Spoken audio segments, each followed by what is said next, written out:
J'aimerais donner aujourd'hui mon point de vue de psychologue sur un courant de pensée qui fait beaucoup parler, à savoir le stoïcisme. Il y a tellement de contenu qui est produit là-dessus aujourd'hui que j'imagine que vous connaissez. Je vais quand même le décrire rapidement. Le stoïcisme, c'est ce courant, cette philosophie du bonheur qui nous invite à distinguer ce qui dépend de nous de ce qui ne dépend pas de nous, pour nous faciliter l'acceptation des événements difficiles qui ne sont pas de notre ressort, et pour réorienter notre énergie sur ce qui est de notre ressort, à savoir la manière dont on voit les choses et la manière dont on peut agir sur notre situation. Voilà ce qu'est le stoïcisme. Alors on n'en parle pas en philosophie, on en parle plutôt dans le contexte du développement personnel aujourd'hui. Et c'est pour ça que c'est très à la mode. Alors, rectification, et c'est pour ça que c'est très controversé. Parce qu'on en parle dans le contexte du développement personnel, mais vous avez deux camps. Vous avez le développement personnel très axé sur l'acceptation de soi, le bien-être, le lâcher-prise, qui a plutôt la faveur d'un public féminin et qui lui va être très hostile au stoïcisme. Et puis vous avez l'autre facette du développement personnel, plus axé sur le développement, la discipline, la non-satisfaction du statu quo, et qui lui va être plutôt en faveur du stoïcisme, et parenthèse, qui a plutôt la faveur d'un public masculin d'ailleurs. C'est de ce stoïcisme-là dont je veux parler, c'est de ce stoïcisme pétri dans ce contexte très actuel. Alors, on va commencer comme ça, vous allez taper stoïcisme sur YouTube, dans une page à part, vous allez cliquer sur la première vidéo qui se propose à vous, généralement avec une vignette d'une statue grecque très musclée, le fameux titre choc « Reprenez la main sur votre vie », et généralement vous allez tomber sur cette phrase d'introduction, ouvrez les guillemets, ce ne sont pas les événements qui vous affectent, c'est ce que vous en faites. C'est ce que vous en faites, fermez les guillemets. Finalement, ça reprend quand même la logique des thérapies modernes, y compris les TCC, que je pratique à titre personnel, à savoir qu'entre une situation et une émotion, il y a ce truc qui s'intercale, à savoir notre perception, nos interprétations. Et donc, dans la suite de votre vidéo, on va vous recommander de prendre du recul sur l'idée que vous vous faites de la situation, soit de l'accepter, soit d'agir dessus, soit de la réinterpréter, justement, puisque c'est l'interprétation, finalement, qui nous pose problème. Et alors, on va pas vous proposer 1000 manières de réinterpréter le truc. Généralement, dans quelques situations, on va vous proposer de positiver, de voir ce qui par ailleurs va bien dans votre vie, mais la plupart du temps, on va vous proposer de considérer l'événement qui vous arrive, qui vous est inconfortable, comme un entraînement, comme un apprentissage, comme quelque chose qui va vous permettre de grandir, de vous renforcer. Typiquement, on va prendre l'exemple d'un problème au travail, vous avez un conflit avec un collègue, ne le voyez pas comme quelque chose de désagréable, mais comme l'opportunité de vous réguler, de vous améliorer dans votre capacité à améliorer des relations, dans votre capacité à gérer des problèmes, parce que la résolution de problèmes, ce sont des opportunités, etc., etc. C'est justement là-dessus que j'aimerais vraiment m'arrêter, parce que je pense que s'il y a de la réticence envers le stoïcisme, c'est précisément pour cette raison, pour cette manière rigide, si je peux le dire comme ça, de proposer de réinterpréter les choses. Or, en thérapie, et notamment en thérapie cognitivo-comportementale, celle que je pratique, le réflexe sera quand même le même. Une personne se présente à vous, en thérapie, elle vous dit que tel événement est arrivé, et que du coup, ça l'a bouleversé émotionnellement. Et donc, spontanément, le réflexe qu'on va avoir, c'est de se demander, mais quelle interprétation vous avez eue de cet événement pour qu'il vous fasse souffrir autant? Ok, jusque-là, on est d'accord. Sauf que cette première étape est déjà un gros travail en soi. C'est difficile de savoir quel enjeu, quel discours intérieur on a eu, quelle interprétation de la situation on a faite pour en arriver à cette émotion si difficile. C'est loin d'être facile. C'est souvent très implicite, c'est souvent non conscient, et ça demande énormément de méthodes et d'accompagnement pour enfin mettre le doigt sur toutes les croyances implicites qu'il y avait derrière une interprétation qui nous fait souffrir. Donc ça, c'est un travail en soi sur lequel passe quand même assez vite le stoïcisme, si je peux faire une première critique. Ensuite, admettons qu'on ait pu un peu identifier tout le discours intérieur, toutes les croyances implicites qu'il y avait derrière une interprétation néfaste. Et bien à ce moment-là, il va y avoir énormément de chemins qui s'ouvrent à nous. C'est là qu'il s'agit en fait d'être un peu fin. Dans ce discours intérieur, on va, de manière assez chirurgicale, identifier tous les biais, toutes les erreurs de raisonnement qui peut y avoir, que ce soit des interprétations excessives, que ce soit des conclusions sans preuve, que ce soit le fait d'avoir omis certains éléments, d'en avoir exacerbé d'autres, etc., etc. Et ça demande quand même l'accompagnement d'un tierce pour avoir un peu de recul sur soi-même et sur les potentiels défauts de raisonnement. Une fois qu'on a à peu près nuancé la pensée et qu'on l'a rendue rationnelle, c'est quand même un premier pas pour que l'émotion suive soit elle aussi plus nuancée, plus adaptée. Mais voyez quand même que ça demande un peu plus de finesse dans la manière dont on va essayer à deux, pas tout seul, de réinterpréter les choses pour que on vive un peu mieux la situation. Mais alors, c'est pas vraiment là-dessus que je souhaite critiquer fondamentalement le stoïcisme actuel, c'est plutôt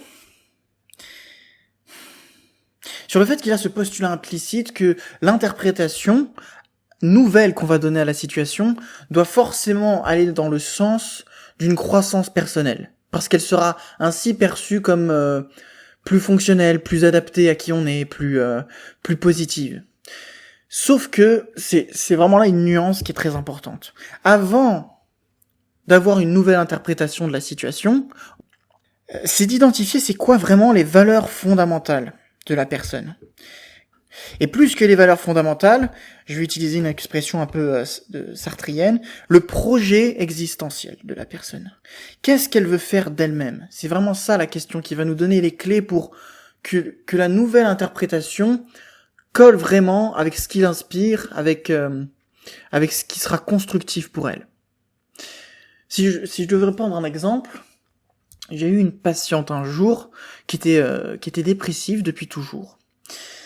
Et elle m'expliquait à quel point elle trouvait le fait de positiver comme quelque chose de niais, quoi. Et qui avait, mais alors, absolument pas de sens pour elle.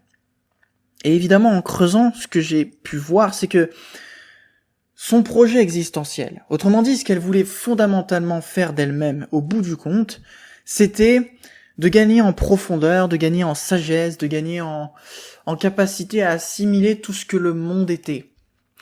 Elle avait soif de richesse, en fait. Et donc, positiver, ça génère des émotions positives, sauf que c'est pas ça son projet d'existence à cette dame. Son projet d'existence, c'est d'embrasser la vie dans tout ce qu'elle est en profondeur, pour gagner en sagesse. Et donc, la stratégie rigide de positiver, ça l'a coupé d'une autre part de l'existence, qui parfois était beaucoup plus profonde et moins superficielle, qui est le fait d'accueillir la souffrance pour écouter ce qu'elle a à nous dire. Et donc dans ce cas-là, la manière d'interpréter un événement difficile qu'elle pouvait avoir et qui fasse du sens quant à son projet existentiel, c'était de se dire, bon, à travers cet événement, si j'arrive à l'accueillir sans en périr, je serai riche de quelque chose en plus.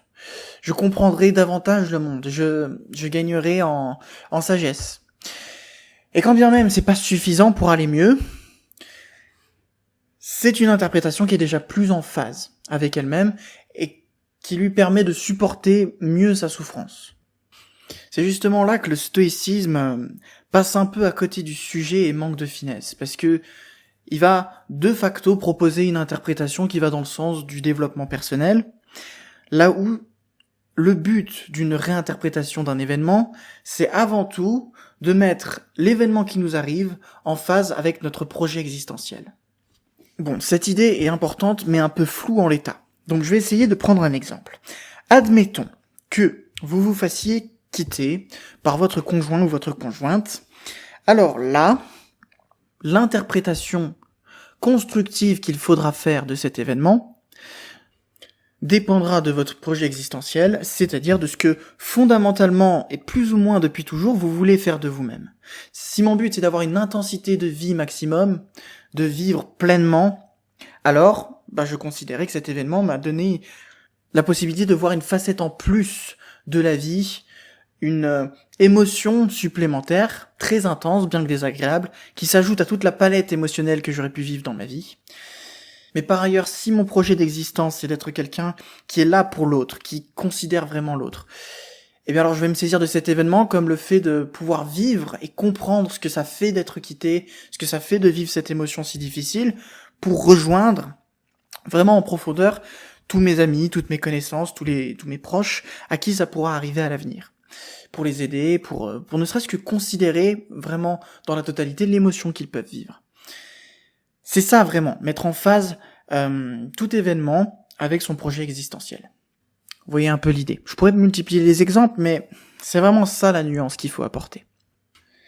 Faire coller, je le répète une dernière fois, tout événement avec son projet existentiel. Et alors, pourquoi certaines personnes ne seraient pas réceptives à ça, y compris, donc comme je le disais en début de vidéo, le versant du développement personnel plus axé sur l'acceptation et le bien-être.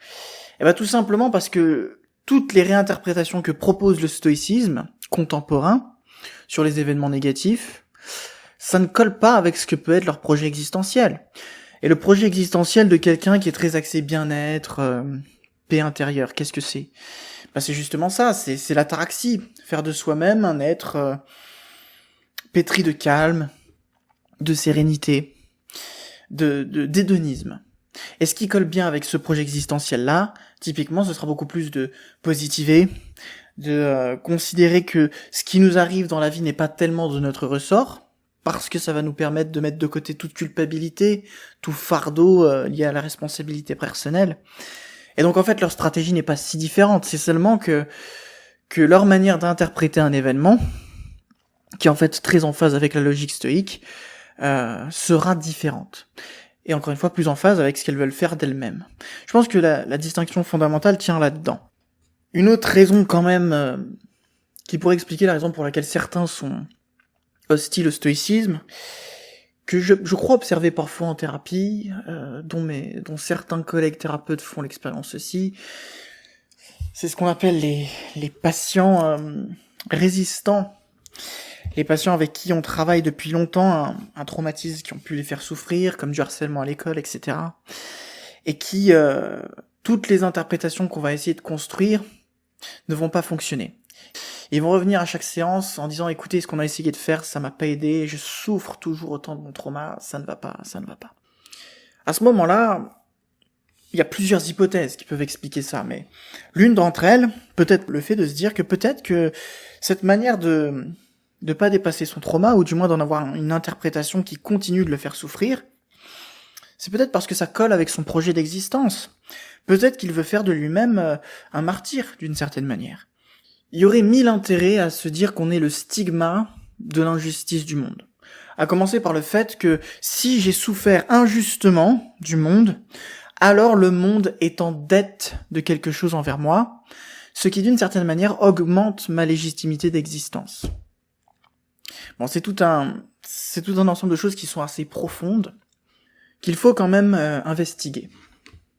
Bon alors, attention, ne faites pas dire ce que j'ai pas dit.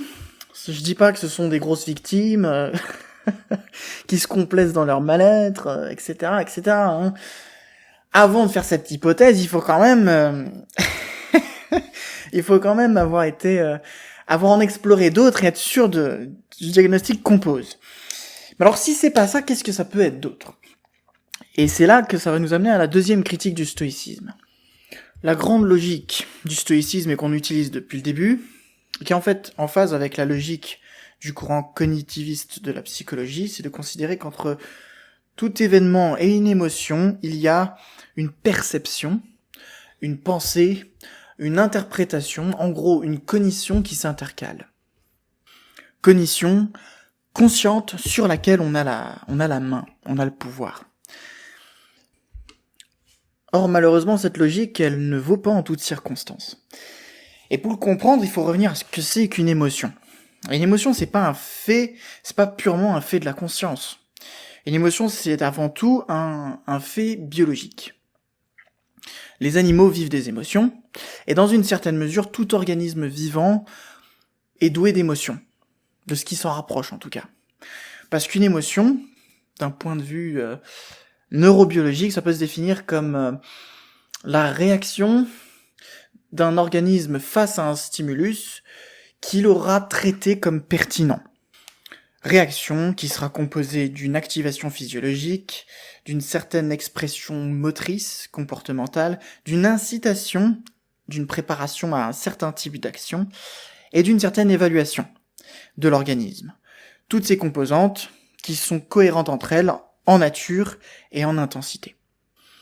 Et cette définition compliquée de l'émotion d'un point de vue biologique autorise un lapin d'avoir peur, par exemple. Un lapin, face à un prédateur, comme un renard par exemple, va se figer, va avoir une certaine réaction physiologique, une certaine préparation motrice à l'action, son corps sera disposé à la fuite, avec une inhibition du système digestif, de tout ce qui pourrait lui faire perdre de l'énergie pendant sa fuite, et une certaine évaluation de la situation. Son organisme traite le renard comme une menace potentielle à sa survie. Tout ça s'est fait sans que le lapin n'ait besoin d'avoir une évaluation consciente et raisonnable de ce qui se passe comme pourrait l'avoir l'humain. Et dans le cas de l'humain, il y a des situations qui sont très similaires en fait, parce qu'on n'est pas toujours conscient de quelque chose qui nous fait peur, et il y a certains modèles, encore une fois neurobiologiques, que je vais décrire rapidement pour pas vous ennuyer, qui considèrent que un stimulus peut être traité hors du champ de la conscience, comme ça peut être le cas du lapin. En traitant l'information uniquement sur ses aspects globaux, par ce qu'on appelle le thalamus sensoriel, qui va directement de ce thalamus sensoriel, qui n'a traité que les aspects très physiques du stimulus, aux aires émotionnelles.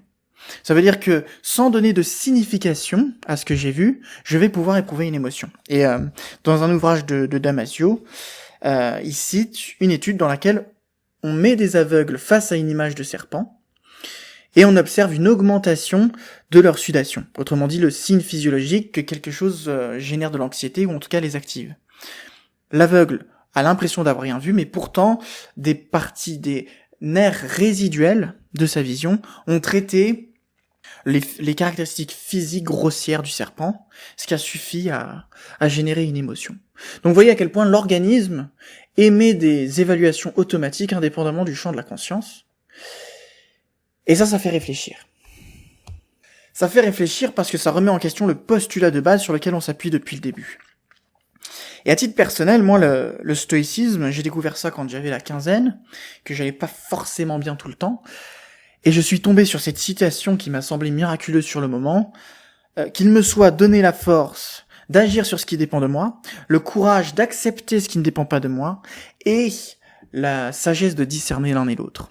Ce qui est vraiment la phrase, je sais plus si c'est Marc Aurèle qui dit ça, mais ce qui est la phrase qui résume toute la philosophie stoïcienne. Et alors à ce moment-là, je me suis dit, tiens, on a trouvé la clé qui résout absolument tous les problèmes de la vie. Donc j'étais dans cette posture, aussi bien dans ma vie personnelle que professionnelle, et je me suis très vite heurté à la limite qu'elle pouvait représenter. Parce que maintenant qu'on a vu ce qu'une émotion c'était, dans ses fondements biologiques, on comprend qu'à la fois c'est une source physiologique d'énergie et d'information qui permet à l'organisme de tendre vers ce qui est vraiment pertinent pour lui, d'une part, et d'autre part que c'est quelque chose qui agit hors du champ de la conscience, ou du moins indépendamment de l'interprétation consciente qu'on fait d'une situation. Et quand on sait ça, on comprend qu'il y a certaines émotions qui sont le fruit d'expériences ayant vraiment marqué profondément l'organisme, qui sont le fruit de quelque chose de très corporel. Bon, quand on en est là, ça demande des techniques thérapeutiques bien particulières, dont je ne parlerai pas maintenant parce que c'est pas le cadre de la vidéo, mais qui permet d'exprimer que, à un moment donné, la réinterprétation, la logique stoïque, va être inopérante. Et justement parce que l'émotion, c'est aussi un fait purement biologique qui dépasse parfois le champ de la conscience. Or, c'est pas la seule chose qu'on a retirée de la définition biologique de l'émotion. Ce qu'on a retiré aussi, c'est que l'émotion, c'était une source d'information. Un organisme est affecté par un stimulus s'il a évalué comme pertinent. Et à l'échelle humaine, ça va un peu plus loin parce que notre organisme apprend à émotionnellement être réactif à ce qui va compter personnellement pour nous. Et ce qui va faire que lorsque la France perd un match de foot, à titre personnel, ça ne va pas me faire grand-chose, et à beaucoup de personnes, ça va les mettre dans un profond désespoir. Mais de manière vraiment physiologique, quoi, corporelle. Le but de Mbappé passe pas, et puis ça siffle la fin de match. Il n'y a pas besoin d'évaluer 50 plombes la situation pour que ça mette un supporter de foot vraiment dans un désespoir profond. Là où moi, j'aurais suivi d'un œil un peu distrait le truc, et que vraiment ça m'en touche une sans bouger l'autre. Et donc qu'est-ce que ça vient exprimer ça ? Ça vient exprimer que notre corps apprend à être réactif aux enjeux les plus fondamentaux qu'on se sera construit dans notre vie. Ce qui vient dire qu'une émotion, avant d'essayer de réinterpréter la situation pour moins la vivre, il faut apprendre à l'écouter. Et je sais que c'est un peu bateau de dire ça, mais je compte plus les patients qui justement sont très au fait de la logique stoïque, qui sont un peu dans la logique développement personnel, et qui se retrouvent dans une forme d'épuisement, quoi, soit professionnel, soit familial, parce que ils ont essayé de traiter de manière un peu pragmatique les émotions, sans les écouter, sans écouter ce qu'elles venaient dire fondamentalement. Et du coup, ils sont passés sur des besoins fondamentaux qu'ils avaient, généralement le besoin de repos profond, psychologique, ou alors le besoin de reconnaissance, ou le besoin d'être soutenu, ou toute une palette de besoins psychologiques fondamentaux sur lesquels ils sont passés, et qu'ils auraient pu considérer s'ils avaient été un peu plus, à l'écoute de leurs émotions. Donc, lorsqu'on reprend la base de ce qu'est une émotion, d'un point de vue biologique, on comprend que c'est pas notre ennemi, donc on l'écoute, et donc on évite des situations vraiment difficiles dont j'ai pu être témoin auprès de mes patients. Bon, je vais prendre un exemple quand même, pour incarner un peu le propos. J'ai le cas de plusieurs patients qui, généralement, essayent d'arrondir les angles, soit avec leurs collègues, soit avec leur famille. Et du coup, beaucoup de gens leur manquent de respect, font des remarques un peu déplacées, etc.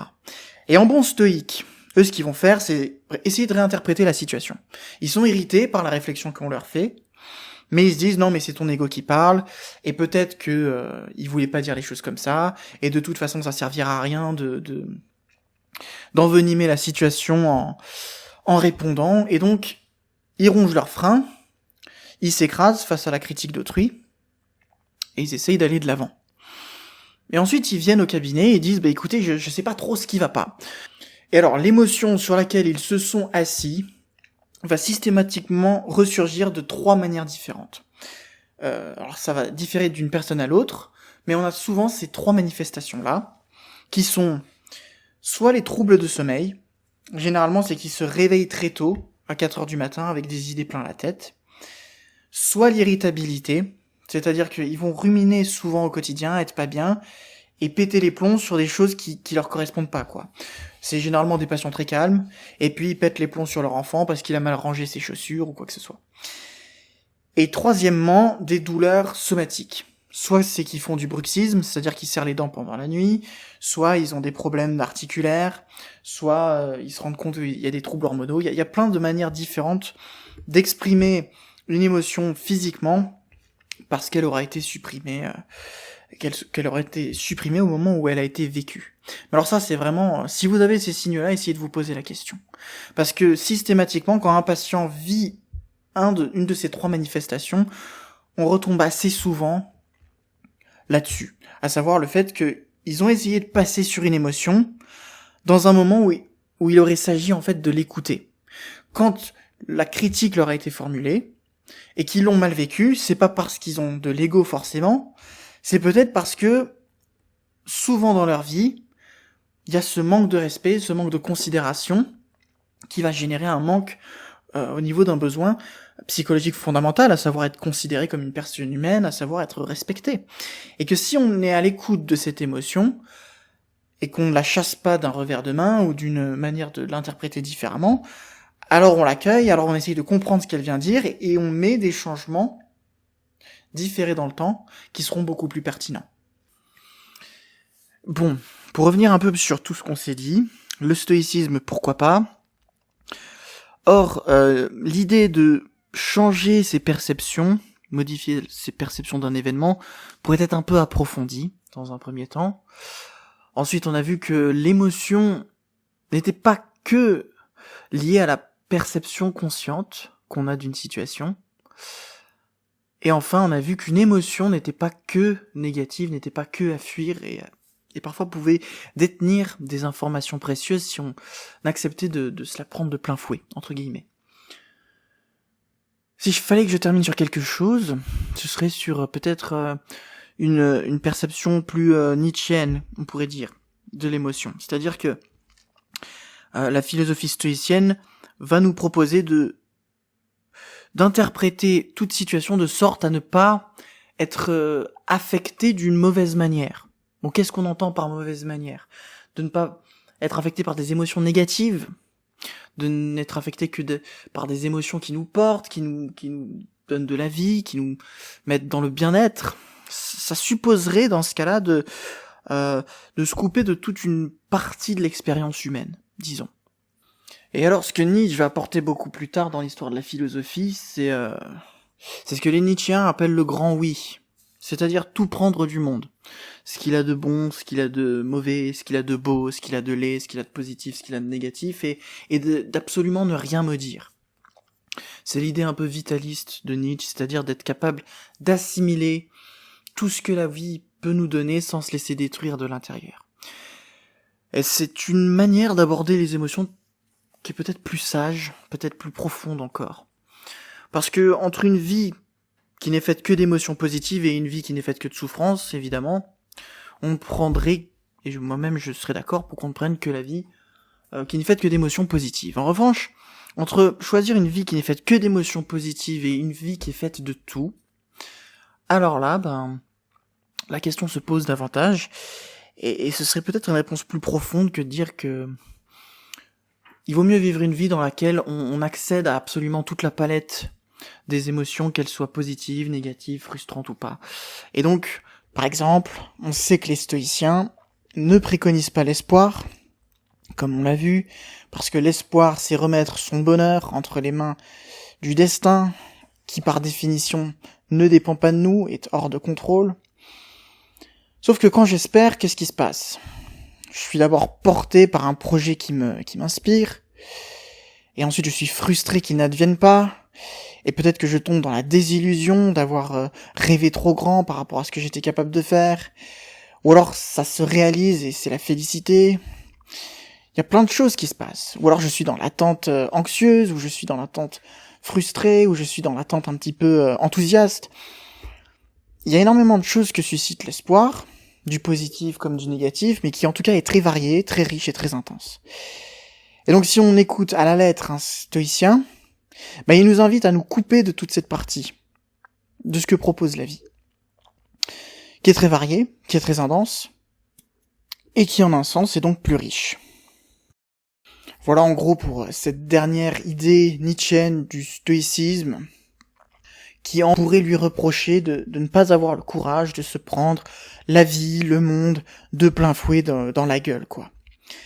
Et c'est sur cette dernière idée qu'on va conclure. Je pense que vous avez compris que l'idée c'était pas de descendre le stoïcisme, dont je suis à peu près convaincu qu'il doit aider énormément de gens, beaucoup plus qu'il ne doit en frustrer.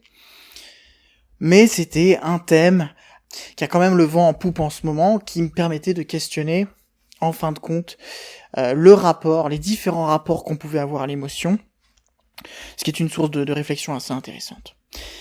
Quoi qu'il en soit, j'espère que ça vous aura apporté de la matière à réflexion, et pourquoi pas quelques outils au quotidien. Et je vous remercie de m'avoir écouté.